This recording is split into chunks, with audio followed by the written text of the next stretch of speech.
রাব্বুল আলামিন নবীকে সম্বোধন করে বলেন, ওগো পয়গম্বর, আপনি যে নামাজ আদায় করবেন, নামাজ এক বেলা আদায় করলে হবে না, ওয়াস্তাবির আলাইহা, নামাজের ধারাবাহিকতা ঠিক রাখবে।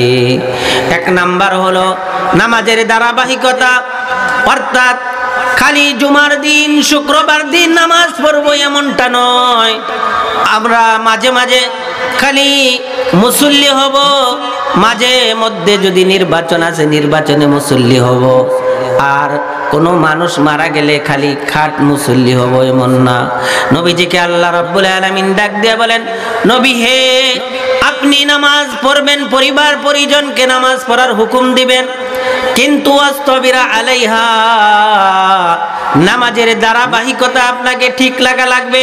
মুফাসসিরিনে কেরাম বলেছেন, নামাজের ধারাবাহিকতা হলো যেরকম ফজরের নামাজ আমরা জামাতের সাথে আদায় করি, ঠিক জোহরের নামাজও আমাদেরকে আদায় করা লাগবে। এমনি ভাবে আসরের নামাজ আদায় করা লাগবে। আসরের নামাজ পড়ার পরে মাগরিবের নামাজের জন্য অপেক্ষা করা লাগবে। মাগরিবের নামাজ আমাদেরকে আদায় করা লাগবে। এমনি ভাবে মাগরিবের পরে ইশারের নামাজ, এই ইশারের নামাজ আদায় করা লাগবে। ঠিক ইশারের নামাজ আদায় করে কোন আল্লাহর বান্দা যদি ফজরের নিয়ত করে আর যদি সে সারা রাত্র ঘুমায়, আল্লাহর হাবিব ফরমান, ওই বান্দার আমল নামায় আল্লাহ রাব্বুল আলামিন সারা রাত্র নামাজ পড়ার সওয়াব দান করেন। সুবহানাল্লাহ বলেন। এই জন্য নামাজের ধারাবাহিকতা ঠিক রাখা লাগবে। আমাদের সমাজে কিছু কিছু মানুষের আমরা মনে করি মাঝে মধ্যে খালি জুমার নামাজ পড়লে আদায় হয়ে যায়, আর খাট দেখলে জানাজার নামাজ আদায় পড়লে, জানাজা নামাজ পড়লেই মনে হয় জানাজার নামাজ আদায় করলে হয়ে যায়। ভাই, আমরা তো এমন মুসলমান, দেখা যায় জোহরের নামাজের পরে জানাজার নামাজ হবে, জোহরের নামাজটাও আমরা আদায় কইরা যায় না। কথা ঠিক না বেটি? জোহরের নামাজটা আমরা আদায় করি না, এমন কপাল পরা মুসলমান আমাদের আছে না নাই ভাই? আছে। এই জন্য আল্লাহ রাব্বুল আলামিন বলেন, নবী, আমার চূড়ান্ত সিদ্ধান্ত, আমার চূড়ান্ত ফয়সালা আমি আপনাকে আদেশ করলাম, আমি আপনাকে জানাইয়া দিলাম, আপনি আপনার উম্মতদেরকে বলে দেন, নামাজ তো পড়বেই, একা নামাজ পড়লে হবে না, পরিবার পরিজনকে নামাজ পড়াইতে হবে। ভাই, আমরা অনেক মুসল্লি এই সমাজে আছি, অনেক ভাই এরকম আছি, নিজে 5 ওয়াক্ত নামাজ পড়ি, অথচ আমার পরিবার পরিজন নামাজ পড়লো কিনা একবারের জন্য আমরা খবর নেই না।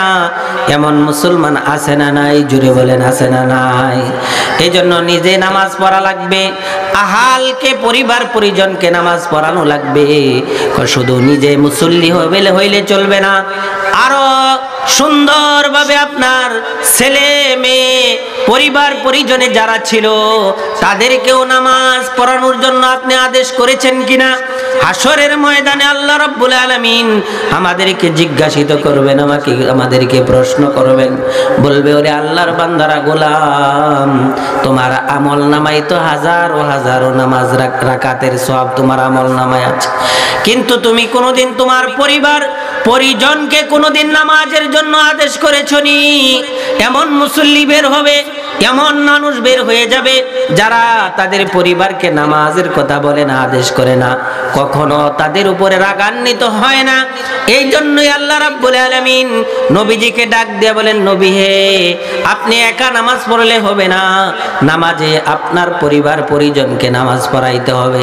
আবার নামাজ যে পড়বেন শুধু 1 ওয়াক্ত নামাজ পড়লে হবে না, ওয়াস্তাবিরা আলাইহা, নামাজের ধারাবাহিকতা, অর্থাৎ আপনার উপর আপনার উম্মতের উপর 5 ওয়াক্ত নামাজ ফরজ করা হয়েছে, এই 5 ওয়াক্ত নামাজ সঠিকভাবে আদায় করা লাগবে। সুবহানাল্লাহ। এই জন্য আল্লাহ রাব্বুল আলামিন বলেন, নবী, আপনি যদি এই কাজটা করেন, নিজে নামাজ পড়েন, আপনার পরিবার পরিজনকে নামাজ পড়ান, তাহলে 1 নাম্বার পুরস্কারটা আপনারে কি দিব জানেননি? আল্লাহ রাব্বুল আলামিন ডাক দিয়া বলে, নবী গো, 1 নাম্বার পুরস্কার হবে নাহনু নারযুকুকা, আমি আপনাকে উত্তম রিজিক দান করব, কারণ রিজিকের মালিক তো আপনি না, রিজিকের মালিক হইলাম আমি আল্লাহ। সুবহানাল্লাহ। এইজন্য আপনাদের সামনে আমি সংক্ষিপ্ত আকারে যে কথাগুলা বললাম, নিজে নামাজ পড়া লাগবে, পরিবার পরিজনকে নামাজ পড়ার আদেশ করতে হবে।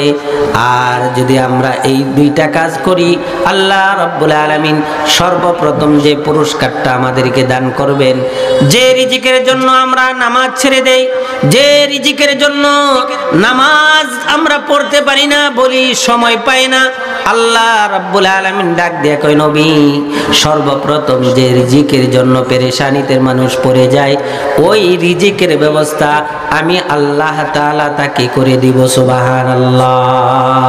তাহলে নামাজ আদায় করলে, ধারাবাহিকতা ঠিক রাখলে, পরিবার পরিজনকে নামাজ পড়াইতে পারলে, এক নম্বরের ওয়াদা হলো আল্লাহ আমাদেরকে রিজিকের ফয়সালা করে দিবে। এই জন্য ভাই, আমরা যারা এই কথাগুলা শুনলাম, আমরা 5 ওয়াক্ত নামাজ ধারাবাহিকতা ঠিক রাখবো তো, নিজে নামাজ পড়বো, আহাল পরিবার পরিজনকে নামাজ পড়ার হুকুম করব। আল্লাহ পাক আমাদের সবাইকে তৌফিক দান করুন। সবাই বলি আমিন।